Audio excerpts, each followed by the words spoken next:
Oh, there's somebody in front of it. No, você está aqui, elas falam.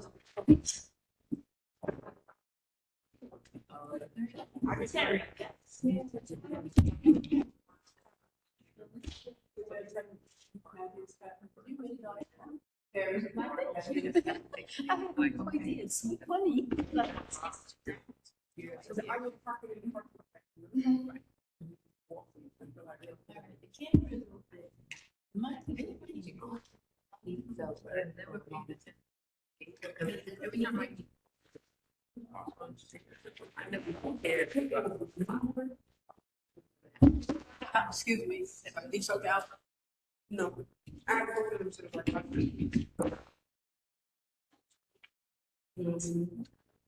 You feel a little bit of trouble.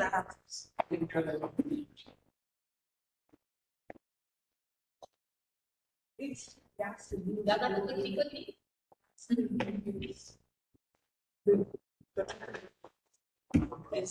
kid, it's the biggest. You want the camera closer? That's No, that's what we're gonna make sure that we have the thing that I should. So we don't have, yes. So what you see, the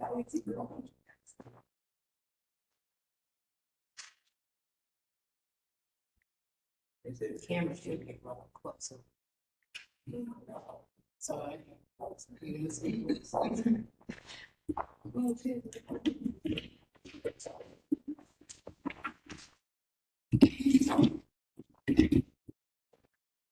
You went to Florida? You went to Florida? Did you go to Florida? Yeah. I went to Really? Yeah, I went to GSS, which is School of Social Work. So I got my master's degree. Nice. Yeah. Yeah, my sister from. You went there. So. What did you go?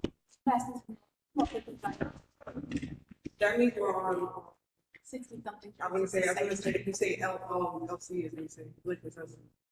LC. You want to start it.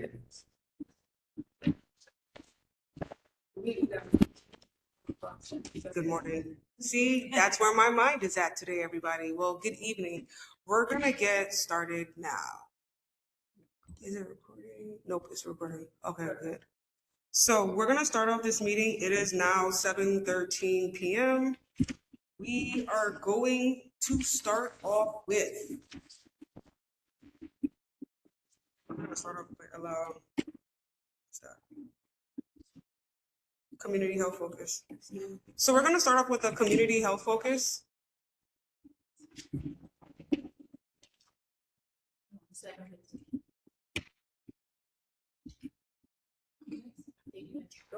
Go ahead.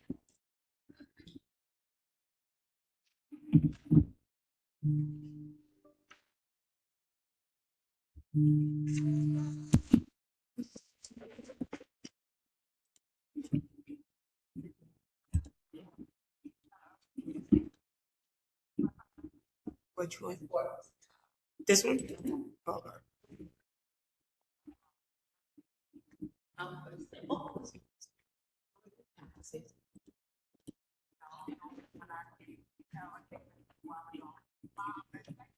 We're gonna get started in 1 second. I'm just pulling up the PowerPoint. What's up, Alpha?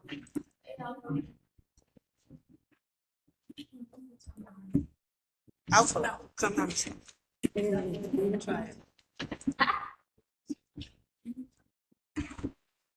Why can I not see that?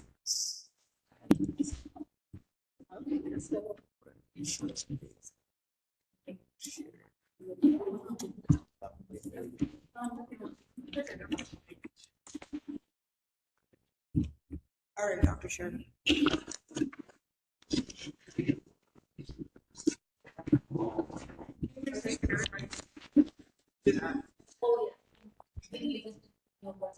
All right.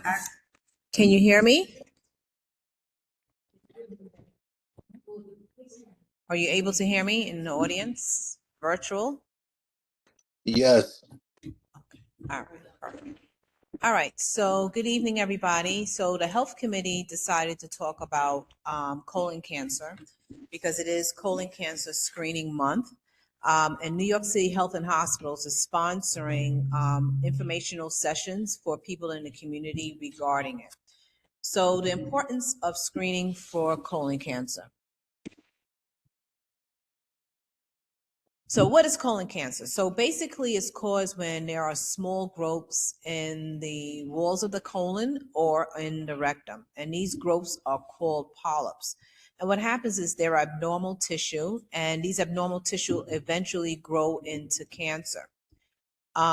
It is the second leading cause of death, as we know, in the United States right now. And this is why screening is very important. So why is regular screening important? It's important because it can prevent, of course, colon cancer. Screening is recommended for the people over the age of 45. If you're at a high risk for colon cancer, your doctor may even ask for you to start regular screening earlier if you have a family history. Even if you're healthy, you might feel that you're healthy because a lot of people have no symptoms for colon cancer. So it's very important that you do get screened for it. And unfortunately, 1 out of 20 people who are diagnosed with colon cancer, will have colon cancer in their lifetime. So out of 20 people, at least one person will be diagnosed. Now we look at the symptoms. The symptoms are very vague sometimes, but sometimes they're very pinpoint, but people ignore it because they just think that it's something that's just passing through. The first sign that we normally will have will be pain in the abdomen, and this pain is usually unrelieved with any use of medicine. So people will tell you that they took Tylenol, they took Motrin, and it's unrelieved. The stool changes color. The stool will change its color, it will change shape. And the reason why it changes shape, because there's sometimes a tumor inside of the colon that causes the stool to come out a different size. And normally also sometimes people will experience bright red blood or bleeding or like dark blood. There also is weight loss. So patients will say that they have weight loss, but they're not trying to lose weight. Another thing that can cause be a symptom is a new onset of constipation and diarrhea that people have. So that's something that they normally don't have, and they will eventually will start to have it. Now, ways patients get screened is what's called a FIT test, which is a fecal immunochemical test, and it's a stool test that can be done at home. So we've seen advertisement for this, where you can do cancer screening for yourself at home. Another test is a colonoscopy, and this is where a doctor will use a flexible tube into the rectum to visualize to see if there are any polyps or any abnormalities. And during this time, the doctor can remove those polyps. So this is why early screening and yearly screening, if you're at high risk, is very much recommended. If a person gets screened early, 9 out of 10 people can survive, while as 1 out of 10 survive with late stage screening. So to lower your chances of obtaining colon cancer, it is advisable to limit processed meat. Diets high in red meat have an increased risk. It is also recommended that you exercise regularly. Exercising at least 150 minutes per week is recommended to reduce your risk of developing, because they find a link with obesity and colon cancer. And of course, to stop smoking and limit your alcohol intake is very important with colon cancer. And that's it for colon cancer. Any questions?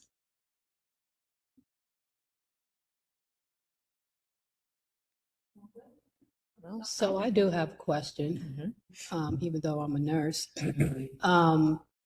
Here on the screening on the slides, it says yearly screening, and usually most people only get screened about every 5 to 10 years. But yearly if they're at high risk, like If I they're said, high if risk. they're high risk. So if you have a family history, like a direct link, like your mother, your father had colon cancer, then it's recommended that you get screened every year for it. Because we look at who was it, the recent person that's made it really publicized was Chadwick Boseman, the actor, at the age of 42. So he was high risk and he didn't know it. And it took him out within about less than a year. Less than a year, it took him out. Yeah. But normally, you're right, screening is 5 years if you don't have a high risk.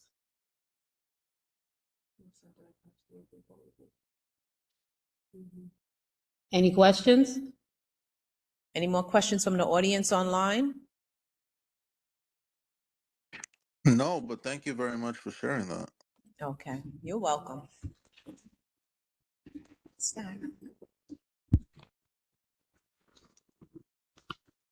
Thank you, Dr. Sherry, for that. So next we have Ms. Morita Sulky. That's how you say it?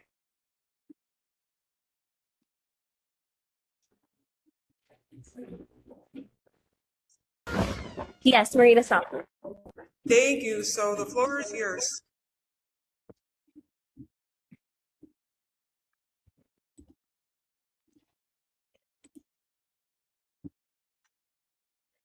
Okay. Hello, everyone.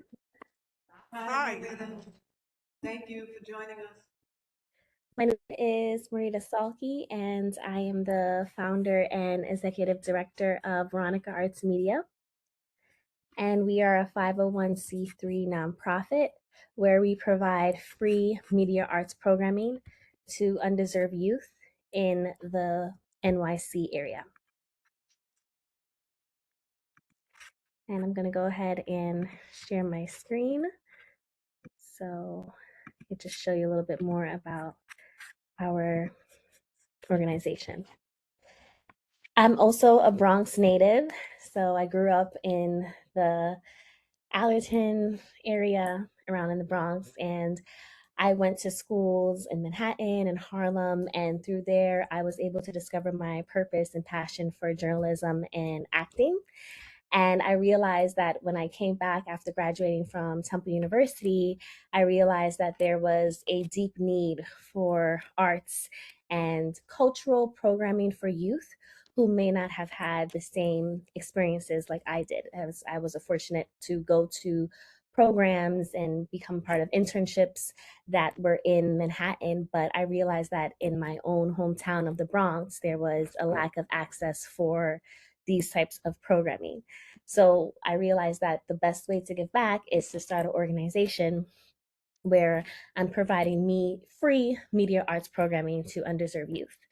I first started off in the film production area with my own film production company where I wrote and directed 3 short films, and most of my films is around the Black storytelling experiences, mental health in Black women, the stigma of it, gang violence, and the innate feeling and the innate ability for, especially for Black men, to join gangs. And then most recently, a documentary on education. I'm also a full-time educator. So I've been in the classrooms post-COVID, after COVID, and I was able to see that there is a huge gap in how we are teaching students today. When you're thinking about the learning gaps, the social gaps that we're facing, and the inequity that we're facing, especially in low area communities, and how can we best serve our students without just looking at each student as a dollar sign. So our values, we believe in educational equity in the arts. So we're committed to ensuring that all young people, regardless of background, have fair and meaningful access to education and the arts, and removing barriers. So we provide inclusive learning opportunities, and we're able to make sure that students, regardless of race, gender, or economic status, that they're able to access our programming. We also believe in youth leadership in the arts. So we make sure that our students are films or podcasts, they're the ones that are the directors. They're the ones that are coming up with different film ideas, and they're the ones that are just making a difference in their own storytelling and their own narrative. And we're giving them that lens and we're giving them that tools, because it's not a matter of, oh, this how much talent there is. It's just a matter of access. And we're providing that access for especially students of color. And then we also promote racial justice through artistic expression. So a lot of our films are rooted under racial injustices that were faced by our community and ways that we can solve it. So we talk about the systemic racism that is involving in our school districts and redlining, and we talk about just the different gaps that are facing students based on their economic status and how certain schools are allocated more funding. So we really touch on stories that are kind of unheard in the media, because we want to make sure that these students have a voice where they wouldn't have otherwise in traditional media forms. And these are some of our partners. So we have worked with SCO for a 3-year college program, New York State Council of the Arts. These are some of our supporters that make this all possible. And then our accomplishments, we are a 2-time awardee of the Bronx Council of the Arts Community Engagement Award. Our organization was formally honored by Council Member Kevin Riley for our impact. And since our flagship program, our filmmaking program, since our start in 2023, we have equipped over 300 young people with hands-on training in filmmaking, podcasting, and digital storytelling. So Film It Up, this is our flagship program. So it provides students with hands-on training in digital storytelling, cinematography, and editing. Over the course of the program, participants learn to write, direct, and produce original short films and documentaries that explore themes such as identity, social justice, mental health, and community pride.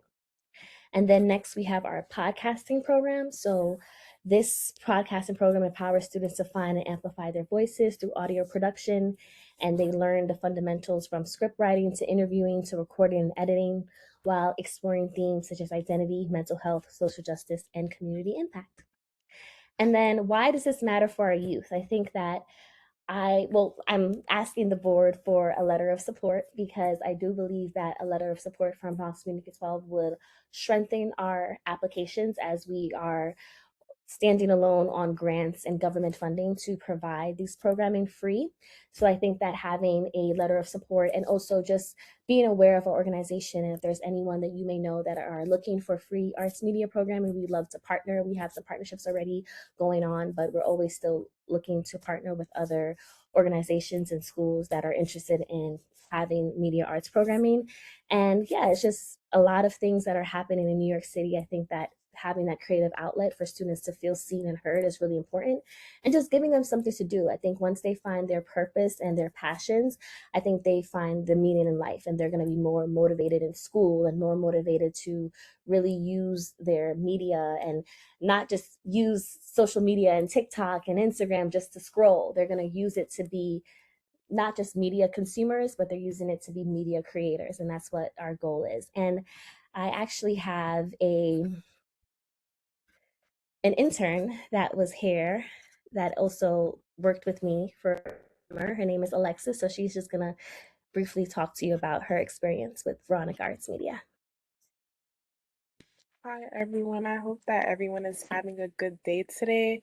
My experience with VMA was one to remember. I remember assisting students with various activities such as podcasting and being able to public speak while also performing and giving a insightful like performance at the end of SEO.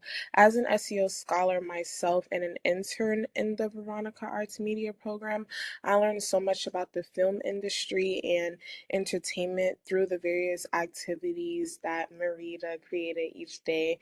And from assisting students with their podcast projects, watching them tell their personal story, during the SEO podcast presentation was also one to remember. VMA does their mission at closing the gap in underserved communities by offering innovative art programs that ignites creativity, builds essential skills, and foster lasting personal growth.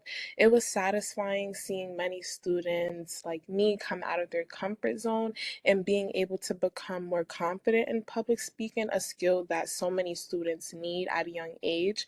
And I think that Marita did a great job at developing these skills and allowing a lot of students to tell their story while also closing the gap in the makeup of the film industry. And I also think that she was able to allow a lot of students to get a sense of like where they wanted to be in life. As an intern, I was fond of the many learning opportunities, like having access to a firsthand experience with film. It was good to see students having a voice within the community and telling their personal stories that truly matter, since oftentimes a lot of students aren't able to public speak. They aren't able to express their creativity while also showing self-expression.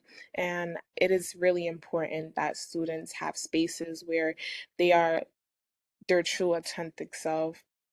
I enjoy supporting students during the long process of editing, speaking, and performing while doing and also witnessing the growth of students. I was able to enhance my experience with professional development, and I also was able to learn a lot more about the film industry and having a good connection with Marita. Thank you. Does anybody have any questions? I have a question. Great. Who's that? This is Joseph Urbina, Oh, hey, director of Joseph. the Family Enrichment Center. Hi, Don, and Committee 3 peoples. Uh, hey, so this all sounds great, and if you guys know me, I'm always looking for some free and amazing resources that help our community out at the Uptown Family Enrichment Center. I'm just curious to know, are there any infrastructural or capacity needs for the site for you to be able to bring these services over? Just like an example, do we need to have a computer lab ready to go? Do we have to have a setup for podcasting for you to be able to bring these services? Or are you still able to achieve everything you mentioned without the technological support? Yes, so thanks to our partners, we have many funders who were able to instill us with the equipment that we need for to run podcasting and filmmaking. So all of the equipment has already been provided from Veronica Arts Media. So we have laptops for the students, we have podcasting equipment, we have cameras, we have everything that we need. So all we are looking for is space and kids. Excellent. That's actually almost too good to be true. So I love the fact that I'm here on Committee 3 right now, learning about this resource. And then the only other question I have is just to clarify on the point of free. When you say Mhm. free, are you saying free for participants that they don't have to pay, or free for the program that we don't have to pay for you to then bring these services to the participants? We're open. So we do have some funding. So we just got recently funded from the New York Council of the Arts and the New York Cultural Affairs. So I do have some partners that I'm currently working with, but we are always getting funding from different constituents that are looking to fund us. And now we're just looking for a partner host site.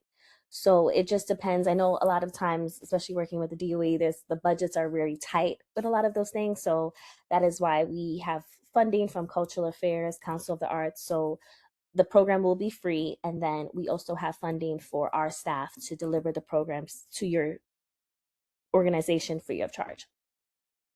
Wow, that's great. I can't help but Mhm. have a follow-up then. So sorry if I'm taking time, but I just gotta ask, how many names would you need signed up to commit to stopping by our space? Are you able to do this as a one-off? Is it a series, if you will? And is there any minimum attendance requirements? Yes. So we are a lot of our curriculum. So for our filmmaking program, we is usually semester long. So it's usually a 12-week program because students are, especially students who are new to film and media, we want to make sure that they develop the skills. But we are also open to working with 6 weeks. I know in the summertime we have 1 week program where students are doing the podcast and film in 1 week. So it really just depends on your availability and needs. But our signature programs, Film It Up and filmmaking, is at least 12 weeks. Thank you very much. If you don't mind, can you drop your contact information in the chat? I'd like to send you an email so we can follow up and talk offline. Yes. Thank you. Thank you, everyone. Thank you. Can you put your information in the chat for me, please? Yes, I will. Thank you. Okay, awesome. Thank you. Joseph, if you would like to speak next. Okay. I can do that. Thank you. Thank you, Joseph. Of course. Wasn't expecting this. So, do you have like a time limit? Because you know I'm a chatterbox. Say that again. Any time limit?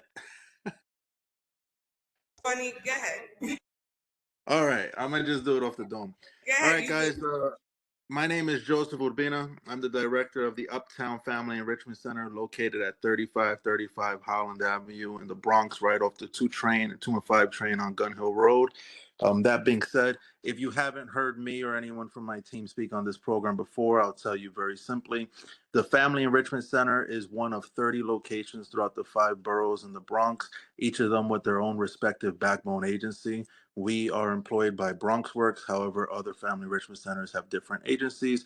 That being said, each are in very intentional neighborhoods throughout the 5 boroughs. And every FEC, while they are all home style environments, they feel like you're walking into a community home with residents that are regulars or first time visitors, building all sorts of experiences, as we call them, offerings. Every FEC is unique to their individual community. You walk into one, you may see similar experiences as another one in Astoria, Queens, or even Brownsville and Brooklyn, but they are not all the same. They are unique to those that call the FECs their home. That being said, when you think of a family enrichment center, I want you to think of a home style environment where everyone of all ages and backgrounds are welcome to join in, experience, and as we encourage, co-design these offerings. Unlike any other after school or community center or any different type of program you could think of, this model, this FEC model, is centered in what the community wants to see and empowering the community to use these resources to bring about generational change for themselves and their households and their neighbors alike. That being said, at the Uptown Family Enrichment Center, we've been very active in our community, partnering with local schools and community stakeholders, and some of you that are even on this call, and hopefully even Veronica Arts Media in the near future. This Family Enrichment Center model, you will see that in different locations, they have food pantries, community closets, sometimes even cooking classes or spaces where families can come and cook their meals, celebrate religious or cultural different beliefs, exposing everyone to different type of experiences. But at the very least, what I want to leave everyone with is this. When you come into your Uptown Family Enrichment Center at 3535 Holland Avenue, I want you to know that no one is required to be present. No one is required to come back, but everyone is always encouraged to feel welcome and included and join in on what we do. We have not yet had a formal grand opening, and yet we are active in our community hosting events Monday through Friday, 9 to 5, as well as evenings and weekends. We host all sorts of offerings, as we call them, for children and youth, their parents, and anyone outside of those demographics. If you know anyone in the community that's offering free or affordable resources that we can bring to the Uptown Family Enrichment Center, please connect them with me. I am always looking to see how we can find resources that our community is asking for. That being said, I've spoken about this at length at many community meetings, so I'm trying to not give so much of the repetitive information. I just want to highlight one thing specifically. This Saturday that just passed, we had a 10-year-old and her mother co-design a slime event where we had 40 kids and parents on site making their own slime. They created crunchy slime, galaxy slime, stretchy, foamy slime, all sorts of slime. When they came into this space, they saw an event that was curated and designed by a 10-year-old, their peer. And that young girl, in building out this offering, she developed her own public speaking experience. She has something that she could put on her resume as an event planner. She created a beautiful experience. But beyond all of that, she has an everlasting memory between her and her mother on what they did for their local community, for their neighbors, children alike, and they inspired other kids to co-design other events. So whether you're somebody like Veronica Arts Media or anyone, for instance, on a community board 3, right, committee 3, or just a passerby coming by in the community, even if you don't live in the Bronx area, this resource is something that's available to you for you to have an impact, not just for your community, but think about your younger self. Think about your neighbors, your niece, your nephews, your cousins, your own children. When we talk about parents, you don't have to be a parent. You can be a caregiver. You can be someone that may have lost a child or is adopting a child. You may be someone that you don't have a kid, but you've been parentified growing up. Think about parents, think about their children, and now imagine a free resource in the community that anybody has access to. And anybody has the opportunity to shape what the experience is for their neighbors. That being said, if you're interested in knowing any more about this program or other programs alike, or if you want to get in touch with any other FECs throughout the 5 boroughs, please give me a call. I'll drop my information in the chat. And if any of you guys don't know much about this model and I gave a super abridged version, we can always talk offline more. Thank you guys. Thank you, Joseph. Thank you so much. Joseph, quick question. What time are you open until on the weekends? So right now we're still operating Monday through Friday, 9 to 5. However, we're scheduling evenings and weekends. So if you look at our calendar, you'll see that there's some evenings and weekends that we're open until 9, 10, or even 8 p.m. And on the weekends, on a Saturday, for instance, we may be open all the way till 5, 6 p.m. It really depends on when the event is scheduled to take place. So that slime event that I just used as an example of, that one went on until 4 p.m. But we stood on site until 5 with cleanup and all that. Okay, no problem. Thank you so much. You got it. I appreciate it. Okay, Miss Simpson, Amsterdam, you are next. You're on mute if you're talking. It's okay, story of my life. Good evening, everyone. As usual, Miss Lady T, Miss Talene, has called me up when I was doing something else, so bear with me. My topic, so let me walk it back a little bit. I'm Sheba Simpson, Amsterdam. I am an educator within the New York City Public Schools. I am also a nonprofit founder and CEO. The name of my nonprofit is I'm on Assignment, Inc. I'm also an author. My first book is I'm on Assignment, and So Are You. And my second recently published book, self-published, is on autism, supporting people with autism, for a guide for schools and families. And both are available on Barnes and Nobles as well as Amazon. Shameless plug, but I want to get it out there because the people who have read the books have been really responsive to the ideas that I have put within those books. So that being said, because March is filled with so many different celebrations, I would be remiss not to speak on disabilities. So here we go. Disability Awareness Month is more than just a moment, is more than just a date on a calendar. It is a moment in which there are people who live with disabilities every day, be it from birth or through an accident. But it is a mirror. People with disabilities, it's a mirror to us as a society, how we receive them. It forces us to look at who we are and who we choose to be, because disabilities is not something, having a disability is not something that is rare. It is not distant. Some of us have family members, such as myself. I have a son who has a disability, well, multiple, and I have a grandson who has autism. And again, leading back to my book, that is one of the reasons why I wrote it, along with my 20 years of expertise as a special educator. And it exists in our homes, as I said, and in our schools and our communities. And if we are honest, the question isn't whether disabilities matter, right? It's the question is, do people with disabilities matter enough? Enough to be seen, enough to be heard, enough to be included, not as an afterthought, but as a priority. When we give access to people with disabilities, we all are better off. For example, if there is a child or an employee who is in a wheelchair and they need a ramp, we all benefit from that ramp being placed in that school or in that workplace. Because, for example, I've been working on healing my foot for the last several months.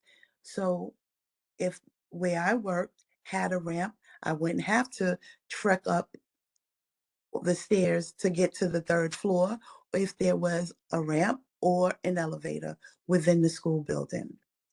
For far too long, people with disabilities have been underestimated, and sometimes overlooked. Their abilities are questioned because if you can't see it, do you really? People think, are they really disabled? And because you don't see a disability doesn't mean it doesn't exist.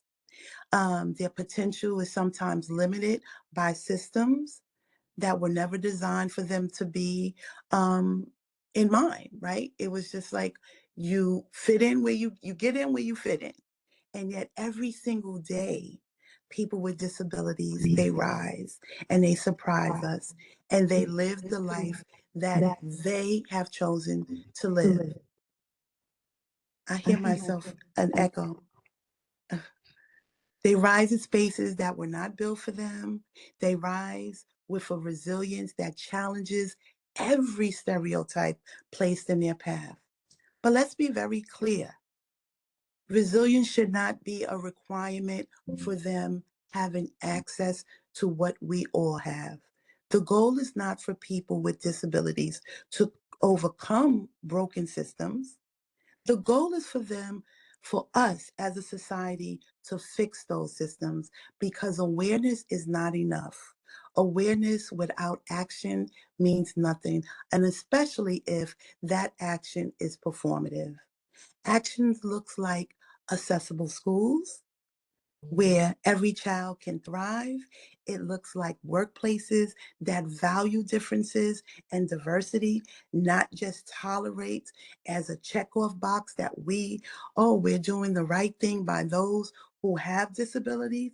It looks like communities that understand inclusion is not charity, it is justice.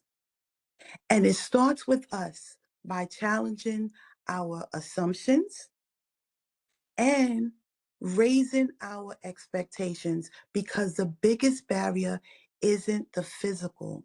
Sometimes it's the mindset of those who refuse to see ability within people who have disabilities.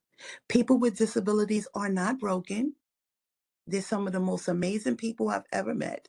The systems that include them are. And when we get right to it, when we build a world where we truly embrace everyone, we don't just change their lives, we change society. We elevate our entire society. So this month, don't just raise awareness, raise your voice, raise your expectations, and raise the standard of what inclusion should look like everywhere. Thank you. Thank you so much. I'm loving this hair, by the way. It's giving me life today, okay? Thank you. I really do like it. I ain't gonna lie. Thank you so much. You're very welcome. That's the queen. Don't start with the queen. Don't start. That's hilarious. Thank you so much. You're very welcome. And thank you for having me. Thank you.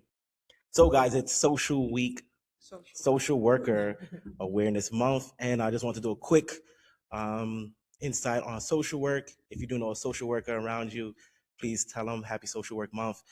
Sometimes appreciate it as a recent graduate.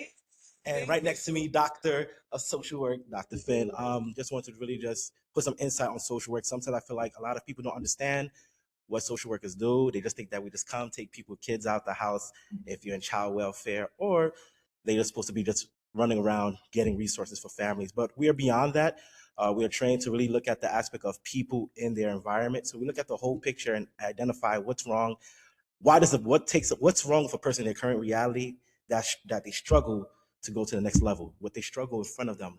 You know, we look at those barriers, either the system, we call it the micro, meso, macro, where you look at the home, the environment, we look at the school, then we look at the policies and macro level. But I'll read something real quick so I can be straight, direct, be 30 seconds or less. But social work was developed from a simple act of charity into a structural profession focused on helping individuals and improving society. Before the 1800s, Support for people in need came mainly from families, churches, and communities. With little formal organizations, as industrial revolution led to poverty and overcrowded cities, more organized effort emerged. Two key movements shaped the field: the Charity Organization Society, which focused on helping individuals become self-sufficient, and the Settlement House movement, which is one of my favorite, which focused on helping individuals become self-sufficient, and the Settlement House movement, which addressed environmental and community conditions. A major example is the Hall House, founded by Jane Addams, which provided education and social services to underserved communities. In the early 1900s, social work became a profession with formal training and methods. Mary Richmond introduced casework, focusing on working indirectly with individuals and families. During the 1930s, the New Deal expanded government responsibility for social welfare through programs like Social Security, shifting social work beyond charity into policy and system-level support. Today, social work is a broad field that includes mental health, education, healthcare, and advocacy, guided by the organizations like NACW, which is the National Association of Social Workers. The profession focuses on social justice, cultural competence, and evidence-based practice.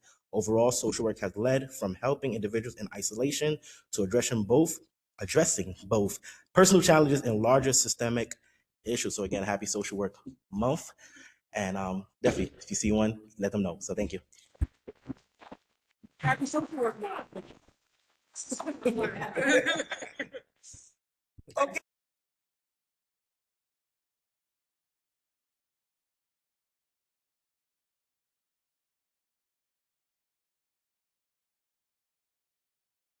We also don't talk about in social work enough Ida B. Wells. She is one of the pioneers of social work.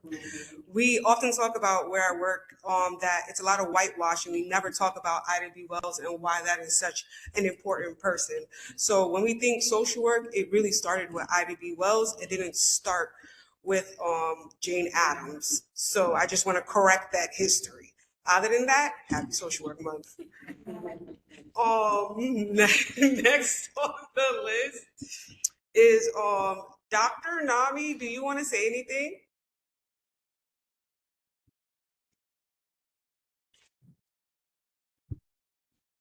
I don't know. Oh my God, I was struggling to unmute.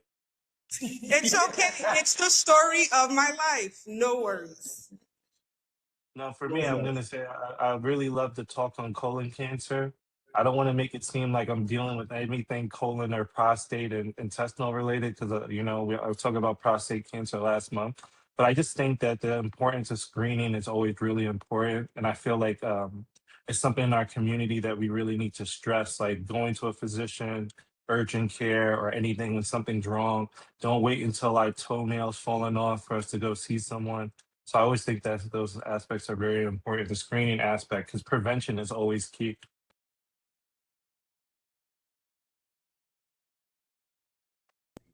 Thank you so much. Thank you, Dr. Darrell. Thank you, Dr. Darrell. Next on the list, Ashley, would you like to say something? Yeah, Ashley Jones. Introduce yourself. Ashley Jones, come to the front door. Miss Ashley Jones.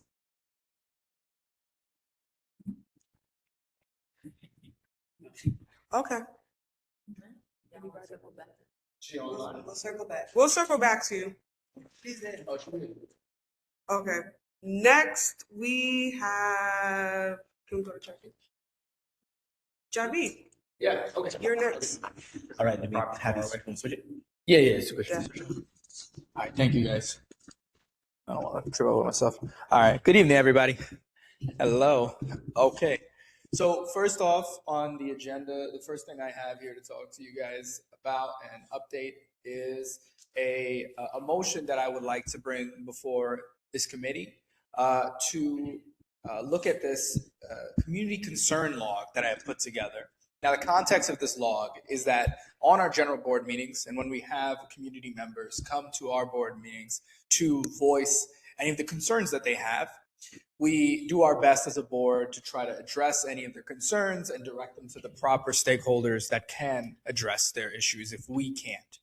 Now, a big issue that I've noted from the 2.5 years that I've been on this board, going on 3, is that we don't really track the issues that come up to our board. We know trends, like we're like, oh, we know that parking might be a big issue in this community, or sometimes it's bike lanes, or maybe it's littering, right, or illegal dumping. But these are things that we know because we're here and we hear them often. Part of being a community board is being transparent with our community, that we are tracking and we are listening to what they're saying. So I came up with this idea of a concern log. For every time a community member comes up to our board and voices a concern, we're able to document it on this log in real time. And this log is data validated. And what does that mean? So Alpha, if you could show, click on to the brought by section, that little gray circle underneath it, that gray oval, I'm sorry. So if you try to right click on that, maybe click it, let's see, or maybe hit the caret on one of them, the caret on brought by. Yeah. Oh, maybe it's on view. That's why you're only able to see it. So, okay. So for context, I'll explain what it would do. I think it's because your access isn't there. That's the reason why you can't do it. So basically what it'll say is it'll say brought by. And when you click brought by, and I will give you guys access so you can see it because it's a public form, it will log either, you get to choose who is the person that's bringing the issue. Is it a stakeholder? Thank you. That's a great point, Alpha. Their definitions are here as well. Is it it's a category or individual entity that's brought the issue to the community board? Is it a board member? Is it a stakeholder that has interest in our community? Is it a community member, right? So we can log who's bringing the issue. If you go back to the line list, we can see the other things that we have here. We have the issue category, and then we can select at most 3. That's so we can make sure we're not just collecting all of this information for nothing. Can you go back to the data dictionary? Thank you so much, Alpha, for driving today. So we have brought by. The issue category could be illegal dumping or littering, violent crime, meaning an ongoing concern. Maybe there was a violent crime that occurred in our community, or it's violent crime and incident aftermath. Maybe there was something that happened in the past, and that's the reason why it's being brought up.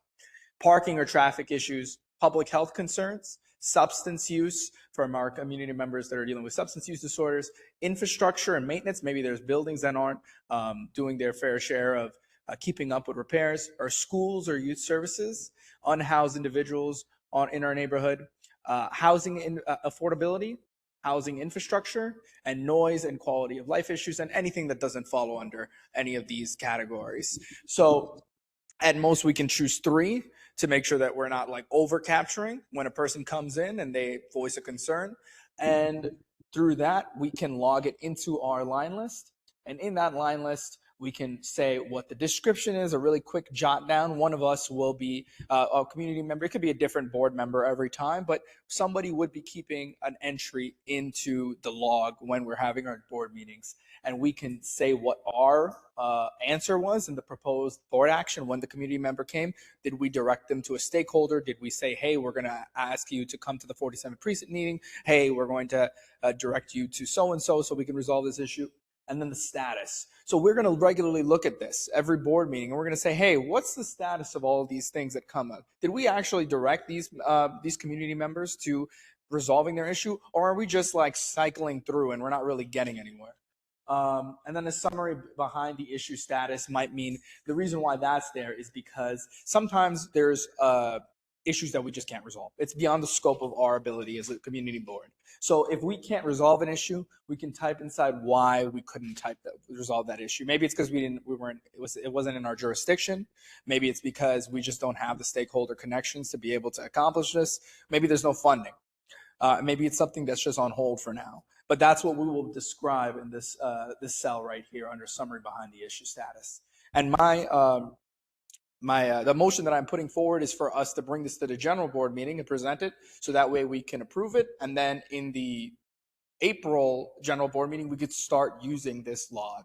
So I would like to hear all of your thoughts. And also, if you guys think there's anything else we can add to improve it as well. And on the second tab in the data dictionary, we have every single term that could be entered in there, so we can really data validate this and make sure that we're not just capturing willy-nilly, we're capturing meaningful things from our community. So where's the outcome? The outcome is whatever we can say, because there's too many different things the outcome could be, right? It's whatever we respond to it. Like there's whatever we think the answer is, because community members come to us with all varieties of issues. It would be too difficult to put in every different outcome we could be advising. Yeah, E, what's up? Yeah. Oh, thank you. I'm glad that you love it. Yeah. Yes. Pass it around. Very good. Awesome.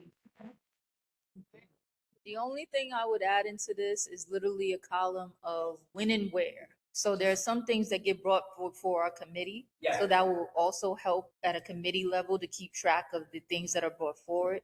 So we can always bring them back up during our general meeting. Because sometimes, depending on our agenda, we may get like sidetracked or whatever else, and then some things fall to the wayside. This keeps us all accountable for what comes before us. I like that idea a lot. I like that. That's good. Yeah, but that's the only amendment. This is awesome. This is literally on point. Now, the main thing after this would be who would be primarily responsible for maintaining this. I was going to say that it could bounce around for whoever wants to collect information, because minutes sometimes do that as well. But I have no collecting the data, because I want that it's supposed to be open source. See, right? We should be the only ones to edit, right? We don't want. Correct. Right. Repeat what I said. So the idea is for only the community board to be able to actually edit the form, but the community can see the data from it. It's transparent. They can see exactly what we're logging, and they can come to us if they said, hey, the idea is that if there is a concern that's there for hopefully not like a year. They're like, hey, what's going on? Why has this been here for a year? Go ahead. When you say the community would be able to see it, where is this going to be located? So that's a good question too, and I didn't think of that, but now I'm thinking about that. We could put it on our website. That's a good. We could put it on our website. So it can be another document that gets added to the website. Yeah. Excuse me. No, go for it. My concern last board meeting is about the website, because we're doing social media, Right. but our website is not really functional for the average person going to it. They get sent in many Different they get sent into a directions. loop Yeah. when they go, because even when they go to the site to say, I'm trying to come on to the board meeting. I'm trying to see the board meeting. I've had so many people say that the website doesn't give them enough information. It's not easy to navigate at all. Yeah. And it's plain. Yeah, that's also. So maybe that could be a separate motion too, right? So part of this motion is implementing that into the website. That's a great idea. So that way it's easily accessible. But maybe a separate motion we can also bring forward right now in this committee is to start, the proceedings to improve our website so that it's more intuitive for the community to use it. We can all ask the rest of the board other issues that they might have come into contact when trying to access our website. Yeah. To manage all of these things. This is a good question. Yeah. Because at some point, Yeah. it cannot just be me and Alpha. Oh no, absolutely. No. I'm just putting it out Yeah, there yeah. because it will become a me and Alpha thing. Yeah, yeah. And while me and Alpha love doing it, it's not going to just be the two of us. If these are all of the things that we want to do, then we need to explore another committee. That's fair. I think that's Because fair. it has to be more than just the two of us sitting here doing social media stuff. And now if we're going to introduce the website, then that needs to be a whole committee of people. Mm. Can I piggyback over that? So who's in charge of the website? Right. So in terms of uploading things to the website, the district manager is the one that's responsible for uploading the minutes and anything else that's pertinent to community board business, right? Okay. So this falls underneath the jurisdiction of the district manager, right? It has to be something that is approved by the chair. So that would be Clinton and everybody else, including myself, right? So just for now, just to get this off the ground running, I think it would be best if, yes, all the community board members actually contribute with the information that we take in at our committee meetings, as well as our general meeting. And then Clinton, John, and I, and George, as well as Ursula, actually look over the information to make sure that it's correct. Yeah. And then we can upload it to the website with no problem. They will, of course, have to get permission from the borough president to do that. Yeah. Still not a problem. It's Yeah. just a part of the process that we have to ask first, right? John, you have anything you'd like to add? Yep, John has his hand raised. Hey, actually, this is really good. I love it. Love it. This will allow us to track and actually come up with resolutions on the different items and see what's open, so I like it. Awesome.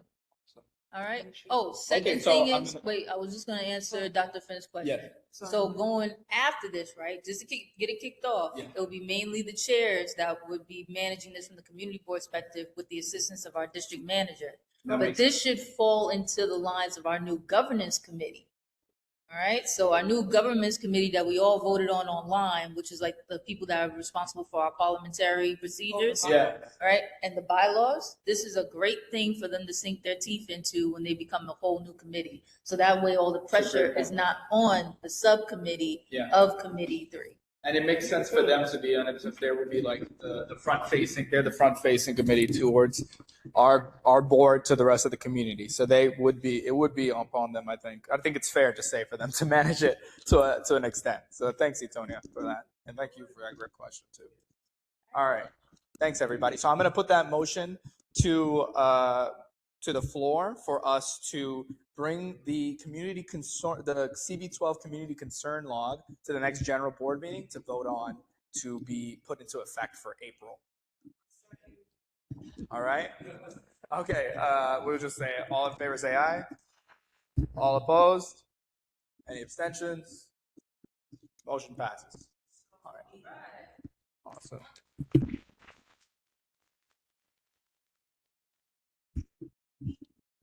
All right, we're cooking with fire today. All right. A second thing I got to speak about today is coordinating dates for the RMP training with Councilman Riley's office for the Office of Temporary Disability Assistance. So I definitely will. So for those of you that might have forgot, because it's been so long and we've been working on this for like a year now, or I feel like we've been working on this for such a long time, the Restaurant Meals Program, or the RMP, was a program that started to help people be able to utilize their EBT benefits to purchase prepared foods. So you could go into somewhere like a bodega or a McDonald's and use your EBT to get food like that, prepared food as opposed to groceries. But the EBT program for the RMP is very specific. You have to either be homeless, elderly, or disabled to be able to access it. Our board voted on a measure that I had brought forward to expand the program for all EBT members. We did not successfully get that due to what we were told was the current federal climate would not be welcoming to an expansion of the RMP program for EBT users. So instead, what we did is I spoke to Councilman Riley's office, and we found a way to bolster the program within the means that it already has. And that meant to educate our community by telling all of the business owners that are within our community that have the ability to use this program, hey, did you know you can use this program? So that way there's more communities, there's more community members that can access restaurants and businesses and utilize their EBT. If they're elderly, homeless, or disabled, more people can access those restaurants.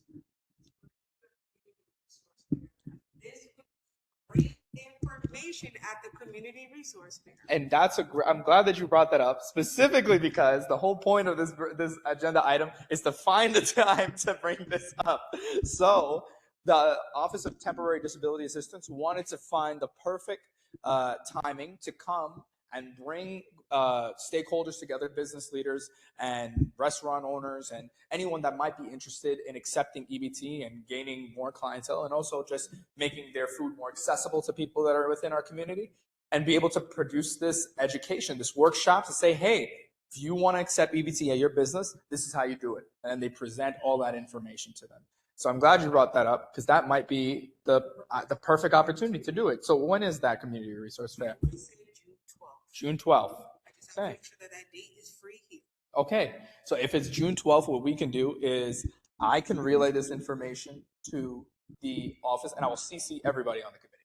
And I will relay this information to Councilman Riley's office with Jason Fox, because he was the point person on that, and tell him that we are interested in making the community resource fair the event where we will share this workshop from the Office of Temporary Disability and Assistance.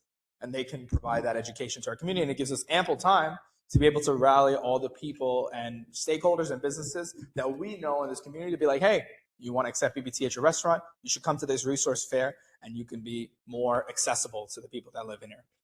So there's not much to vote on. This motion is really just just the information that we're going to send to Councilman Riley. So I'll make sure to do that right after. All right. Perfect. Last agenda item that I have on here, I know, I'm trying to speed through it, is the health survey. Okay, so a little backstory, and I don't know if you guys are interested, but the whole point I joined the community board almost 3 years ago. The reason why I joined it was because of this health survey. I've been working on this health survey to try to get this updated since I joined the community board. I remember calling this board and asking Ursula how we can get this done, and she said, you should join the community board. And that's what happened like 3 years ago. That's why I joined the community board, was to get this health survey updated. It's been almost 3 years, maybe more, I don't know at this point, because I definitely talked about it before I applied. And during our summer, our luncheon, our breakfast, where we had all of our legislative leaders come in, our legislative breakfast, we spoke about it. I brought it up again to our policy, our elected leaders, and our Congressman Richie Torres heard the idea, and basically he implemented a federal bill to nationalize the community health profiles, so that way, not just in New York City, but every community in America, every small neighborhood would have some kind of health profile, so that they can laser focus into their neighborhoods and develop programs to help address whatever health disparity or health inequity is found from that data in real time. So that's really, really happy. I'm really happy to that. I'm really happy that our elected leaders listened to us when we were having that legislative breakfast, and I'm happy that it's going to go into the federal bill. But I want to be very pragmatic. I want to be very realistic. Do I know if this bill is going to pass in a federal level? I don't know. But that doesn't change what we do here, because we're here to represent our community. So even though we don't know what might happen on a federal level, we want to make sure we're doing everything on our local level.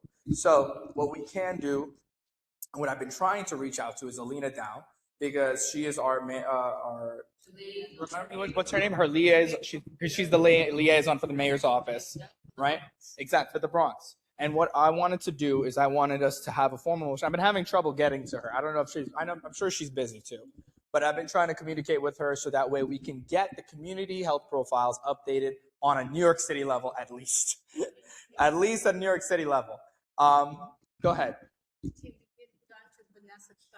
Our Bronx Borough president was sitting right here also during our community resource breakfast. Yes. And we also mentioned to her, because Yes. the main issue when we brought it up Yes. was also the focus on Our community. on the Bronx. On the Bronx, exactly.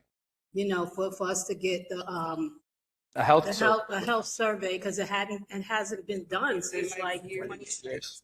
Since 2019 is the last time on a wide basis any neighborhood in New York City has gotten a health survey, since 2019. I know this because I was using it all the time. It's the whole reason I joined the board. I was like, whoa, there's no updated information since 2019, right?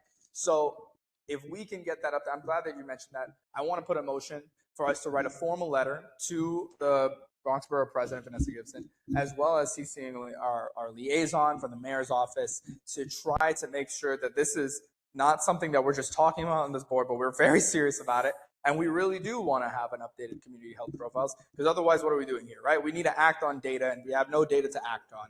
So that's the motion that I want to put forward, is to write a letter of an action, a letter of support, and a letter demanding action on this motion that we want a updated community health profile. I'm making a motion towards that. Second. All in favor, say aye. All opposed? Any abstentions? Motion carries.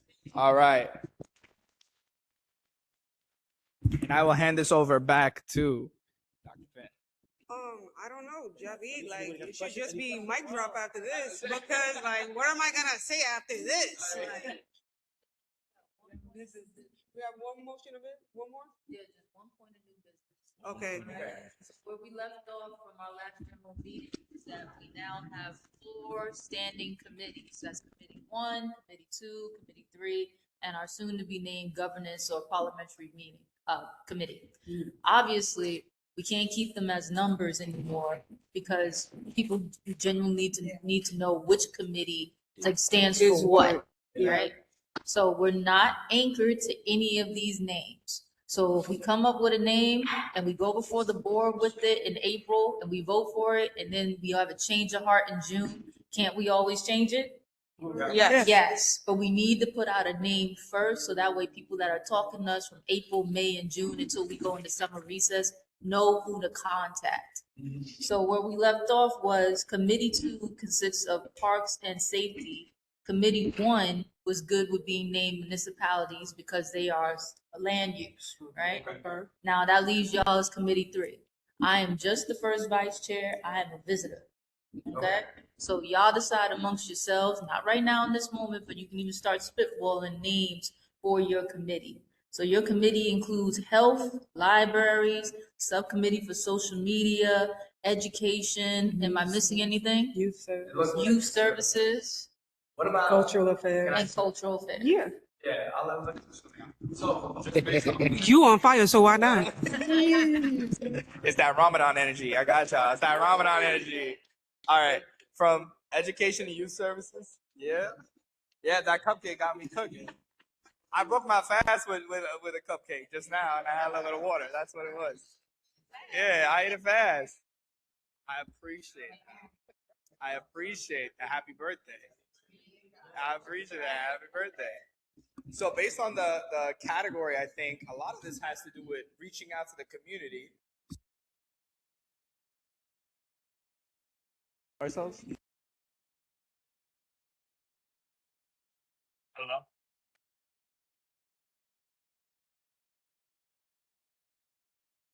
I think the microphone went out and I can't hear anything. Okay, can you hear us now? Yeah. Okay, perfect. So the name that I threw out was the Committee for Community Outreach. That was one of the things that came out. What do you think? Really, well, because the whole community board is a resource, That is true. you know, so we have more define Mhm. what it is that this particular committee does, which is what? We're health, education. We're a lot of things. We're a lot. That's the problem. We have a lot on our board, our committee. All of Education, youth, cultural all of those things. What you got, Darryl? I was gonna say all of those things. I don't know if the social workers will agree in the crowd. You know, I see you guys. All those things sound like social determinants of health to me. Yeah, I like that word, social determinants. How can we turn that word like Yeah, like how can we turn that? The public health and education, Yeah, there we go. What about the public health and education? I like that. Yeah. which includes library, which includes education, Yeah. it includes, you know, Social stuff. social, communications, everything. Which I called it? It's a great public. Say that again. What's the name of it? The public health Community- committee the and public health and education. Public health and education. Mhm. Here. Right? Does anybody have any other ideas? There's no such thing as a bad idea. Right? Because it can always be workshopped, like we're literally doing And right we now. can be voting for it on the job board meeting. Right? Okay. So I'm not on the committee, so I can't call a motion. Okay, I'll put a motion out there for us. Okay, you wanna do it? I make a motion that we now Yeah. call Committee 3, the Public Health and Education Committee. Second.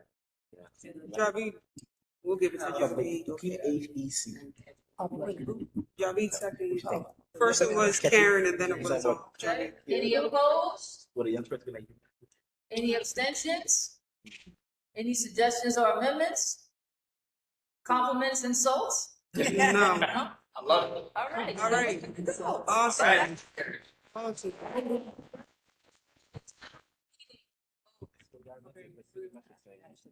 All right, so last but not least, we're gonna have Miss Ashley Jones talk. Oh, okay. All right.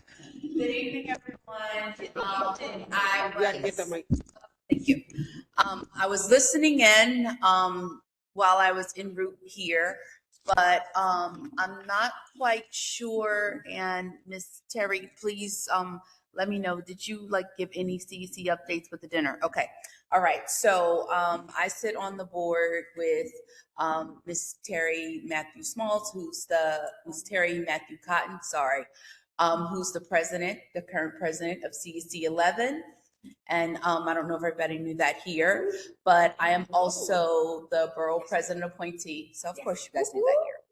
And we just had our meeting and we have a few updates. So our CEC 11 dinner will be held at Maestro's on May 21st, Thursday. People will start to get their invites very soon. We're in the planning process, but just put it in your calendars for May 21st on a Thursday from 6 p.m. to 9 p.m. And later on, save the dates and invites will go out. We also having our CEC 11 meeting in May, which will be our tenure event. And so that's where we highlight the District 11 educators, staff, principals, parent coordinators, everyone who's made tenure in District 11 during our CEC 11 meeting. And that date is May 16th. Am I right, Terry? Is that Thursday? May 16th. Okay. And then last but definitely, certainly not least, we have our NCNW luncheon.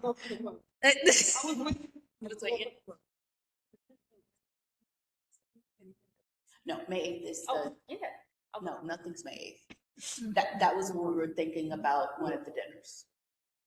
May 8th or the 21st, when we went the 21st. So yes, yes, the 21st is the dinner. The 14th is our meeting and the tenure event. And next Saturday is our NCNW North Bronx section Harlem Renaissance themed Women Empowerment Luncheon. It's our 59th annual luncheon. And so if you don't already have your tickets, we're going to ask you to purchase your tickets. If you go to Eventbrite, tickets are now priced at $140. It's a really, really good event. It's our biggest fundraising event that we do. If everybody, I'm pretty sure in this room know about NCNW, know the history that they are in our community, know about the daycare center that's right down the block. And so we're asking everyone to come out and please support that, because that's one of our biggest fundraising events. And looking at the gentlemen in the room, because yes, we need more men in the room. I feel like, right? We need more men in the room. So definitely make sure y'all purchase your tickets and come out and support the ladies, okay? And that date is March 28th. Yes, next Saturday from it's from 12 p.m. to 5 p.m. And location is Maestro's. Yes. Actually, I think it's 11. No, we got to be there. It starts at 12. Hold on, let me just make sure. Oh, they changed it. They did. They changed it from 11:30 a.m. Thank you. 11:30 a.m. to 5 p.m. I was thinking last year. I was there. And I just know we got to be there by now. And yes, that's all. That's all of my anything that I have to add. I'll say in my updates from the community. Thank you. Thank you.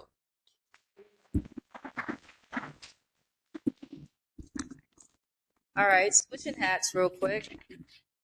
I am now speaking on behalf of the Williamsbridge branch of the NAACP. My full name is Etonia Elizabeth Davis Lopez. If you receive any type of messaging from me on WhatsApp, that is not me. All right? I will never ask you for money. Never. Never, never, never, never, ever. If I ask you to donate to something, it will be verifiable from a real site, and you will know ahead of time that what you are actually giving money to. But I will never ask you personally for any types of funds. I haven't even asked my mother to borrow $5 in like the last 30 odd years. All right? And I would also like one of those forms that show that I donated. So for my tax write-off. I got you, Dr. Nanane. All right, so the Williams-Rich branch of the NAACP, as well as the National Association for the Advancement of Colored People, that is the whole name of that acronym. You do not have to be a person of color to support social justice. You just have to be willing to learn and willing to work. And we are more than happy to have anyone that is for the progression of social justice within this country for everyone to join us. You don't even have to be a member, even though we encourage you to become a member at some point. And that brings us to voting. As community board members, we are non-electioneering people, meaning that we're not going to tell you to go vote for anybody. Any elected official that you see here is literally because they cover this area. So it doesn't matter if they're Republican, Democrat, conservative, or whatever party. If they represent this community board, they will be invited here so you can hear directly from them how they are serving you best.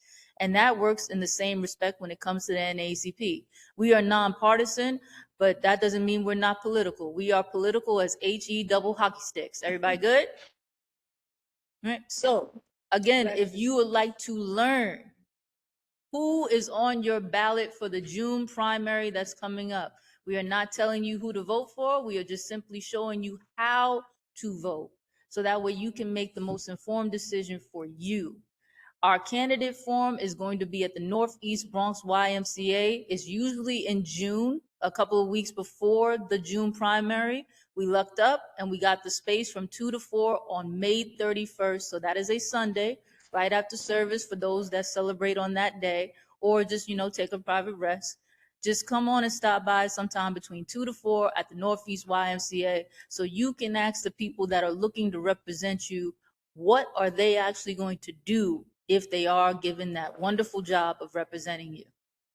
And before that, we're going to be walking around your community, literally registering people to vote. So if you're interested in helping out, again, not in the realm of as an NAACP member, but if you want to join an elected officials team because you believe in that person so much, that's great. We encourage you to do so.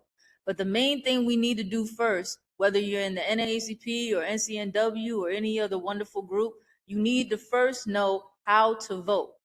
So we're going to be going to all of the high schools and middle schools in our area, in our district, literally showcasing an interactive workshop facilitated by yours truly and many other people that are much smarter than me and have been doing this work for a longer period of time, because this is an intergenerational conversation that needs to be had about what is best for our community.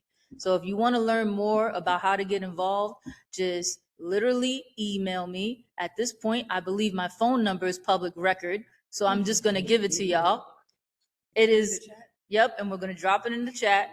So for anybody that's listening, my cell phone number is 917-655-2146. Again, if you get any messages from me from WhatsApp, that's not me. If you get a direct text message from me, that is me. The best way to verify that it's the real me, call me. All right. Everyone have a blessed night and happy Women's History Month. I was going to say that too. We definitely didn't say that it was Women's History Month, so shout out to all the women on the community board and in our committee.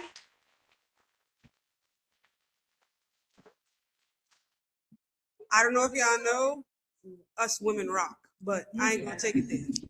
Is there anybody else that wanted to? Oh, why Barham?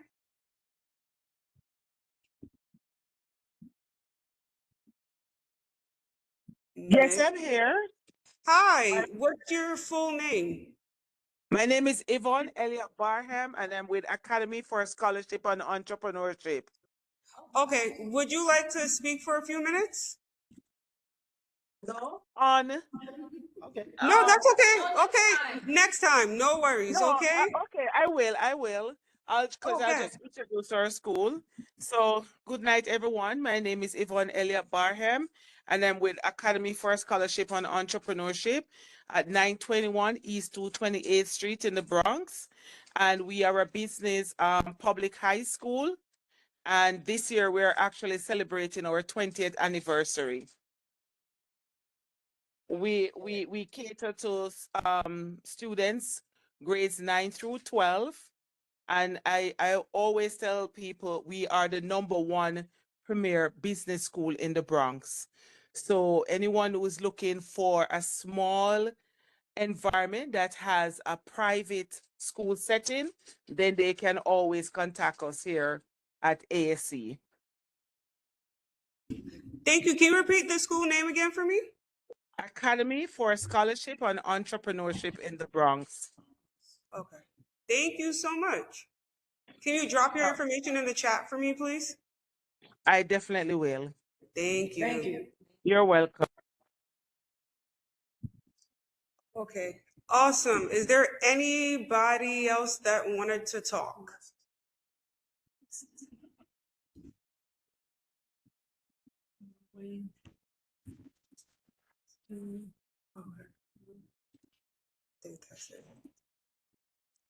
Okay, so it's, are we ending this meeting? We can. Okay. We are ending this meeting at 8:30 p.m. Everybody have a great night and be safe and get home safe. Good night. Good night. Good night. Women's Good Month. night. Let's go. Y'all outnumber all the men on community 3.